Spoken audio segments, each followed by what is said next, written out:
Welcome to Liberated Living, where we unleash the power within to create extraordinary lives in a more just and vibrant world. I'm Rebeccah Bennett, founder of InPower Institute, and each week we'll explore the places where our liberation, healing, and spiritual growth meet.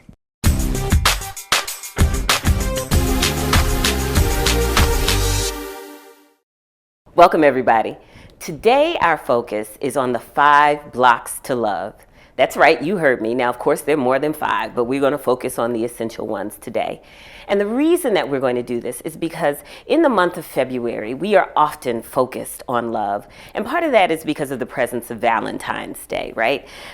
This tradition, which dates back centuries and centuries and centuries, right? From all the way from 496 AD and then got popular in the 18th century, is one where we focus on romantic love often. We spend hundreds of millions of dollars, perhaps even billions of dollars, in February on celebrating the presence of love in our lives or in lamenting the absence of love in our lives. Oh, right? How many of us have been there? And so February is a time when we focus on love, but I really want to have us sort of move away from the idealized and commercialized expressions of love that we read about or that we see about in our television, to really talk about what's true for us. Because most of us don't have those idealized experiences. We have the real nitty-gritty experiences, not the fictions that we are sold. Now, one of the things that happens in February is that the focus often when we talk about love is on getting the love that we want. But I want to shift our attention from that to focus on what do we do with the love that we have. Not getting the love we want, but what we do with the love that we have. And what we do with the love that we have profoundly shapes and impacts our experiences of love in this life. So this is where we're going to place our attention. Now notice that I asked you, what is it that you do with the love that you have? I didn't ask you about other people's behavior. I'm not going to be focused on their comportment or their treatment of you, right? Or any of that. Because while how other people treat you matters, it's not what matters most. Now, some of you might be going, but Rebeccah, like how other people love us is real. Like how they love us evokes a response. We respond based upon the ways that we're treated. And I would say to you, yes, you're right, we do. And yet we have never and will never be able to control fully other people's thoughts, actions, choices, decisions, beliefs, behaviors. So if we can't control it, I'm going to invite us to shift our attention to where we actually have the greatest influence, which is not on what other people do, but it's on what we do. Our best option is to focus on ourselves, where we have both the greatest influence and the greatest accountability. Now, I'm going to tell you a story. When I was 28 years old, I went away on a sabbatical for 3 months. And while I was out of town, I took with me a desire deep in my heart. And I found the words for that desire in a beautiful song by India.Arie. Some of you might know this song. It is, I Am Ready for Love. Right? I took that with me and I sang in the canyons of Colorado and the mountains of Utah.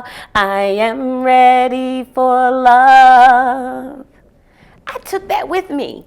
Now, for those of you who know the song, you know that like the next part is like, why are you, what? Hiding from me. I'm ready for love. Why are you hiding from me? Any of you ever been there? Yes. Well, it took me some years to get the love that I wanted, but when it showed up, y'all, I was not ready for it. I was not ready for the love that I wanted when it finally came to my doorstep. I was not prepared for its rigors and its realities. And this is because I discovered, probably like many of you, that while I wanted love, I didn't really trust it not to hurt me. Oh, I'm going to say that again because I think that shoe fits lots of people. I wanted love, but I didn't really trust it not to hurt me. So I was braced, hold that for a moment, braced for hurt. You can feel that. You can see that in my posture. I was braced for hurt. I wanted love, but I braced for hurt. I could turn that into a t-shirt. And when we brace for something, when we tense, when we tighten up, what we're really doing is seeking to protect and defend ourselves. And when we're in a defensive posture, what we want can't get to us. What we want can't get to us.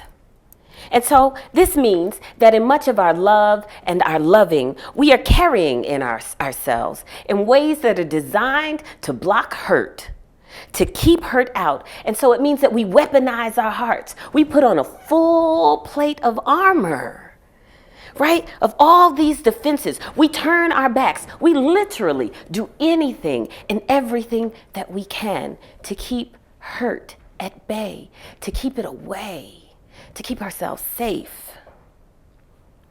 Now, there's a great irony of life. And that great irony is this, that in the places where we think we are blocking hurt, we are really blocking love. I'm going to say it again. In the places where we think we are blocking hurt, we are really blocking love. And we're not just blocking love from coming to us. We're also blocking love from moving through us and from flowing out from us. You see, here's the truth. There really is no way to block hurt in this life. Pain happens, right? We're grown folks here. Pain happens. We don't block hurt. We heal it.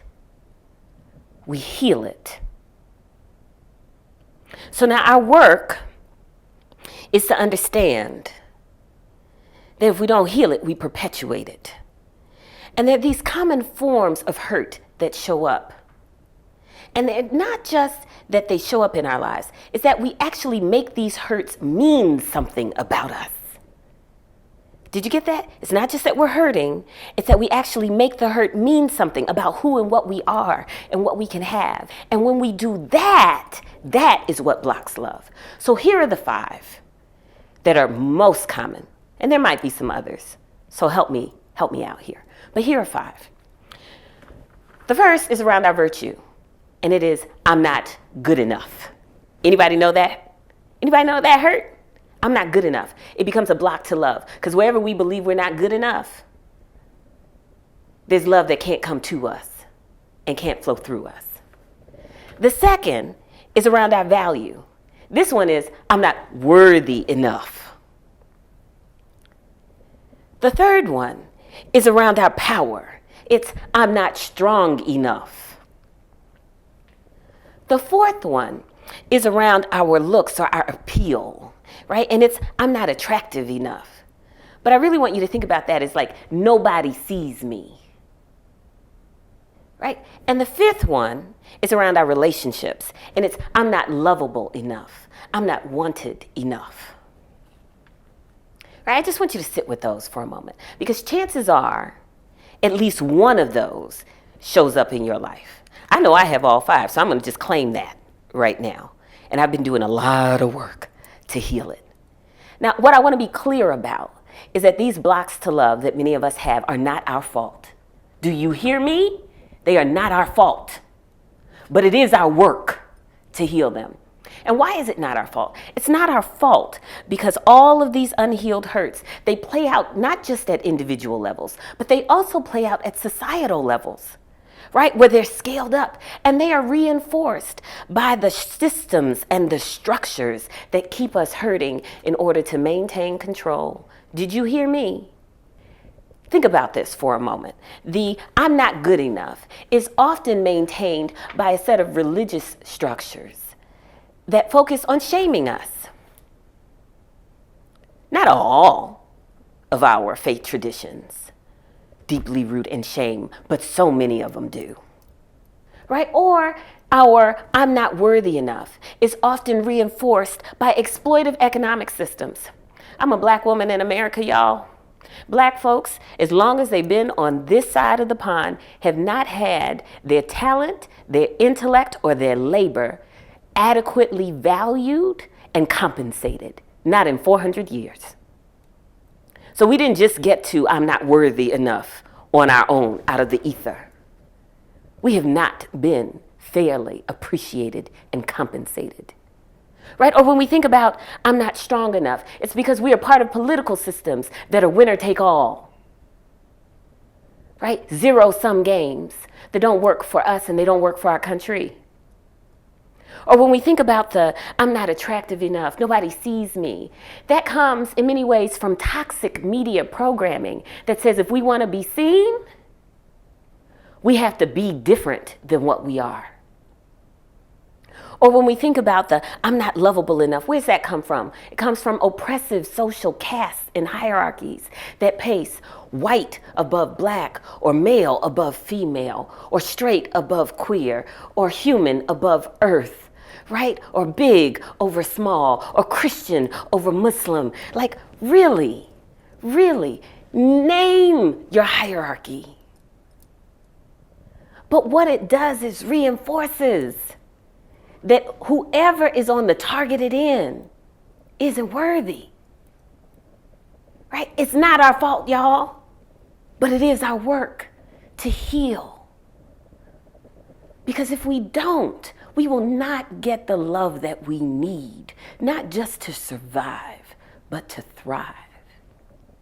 And so this February, I'm inviting you to release these blocks to love. Make a commitment for the rest of your life to work on this. I offer up for your consideration in closing a prayer that I have created to help me in this work. And it goes like this. I release all blocks to love. I forgive myself for blocking love. I thought I was blocking hurt. I forgive all who have blocked love. They too thought they were blocking hurt. We have all been confused. We are all doing the best we can, given our beliefs and our circumstances. It is not our fault, and yet it is our choice whether to heal. I choose to heal. I choose to root and to flow in love. This is how I grow. And it turns out that this is how our species thrives and survives. One choice: to heal, to root, and to flow in love at a time. One choice: to embrace the wildness of our hearts, which is our truest nature. These are wild heart times, y'all. Wild heart. Have faith. Have faith. Our wounds are not terminal, and our healing is at hand. Until next time, God bless.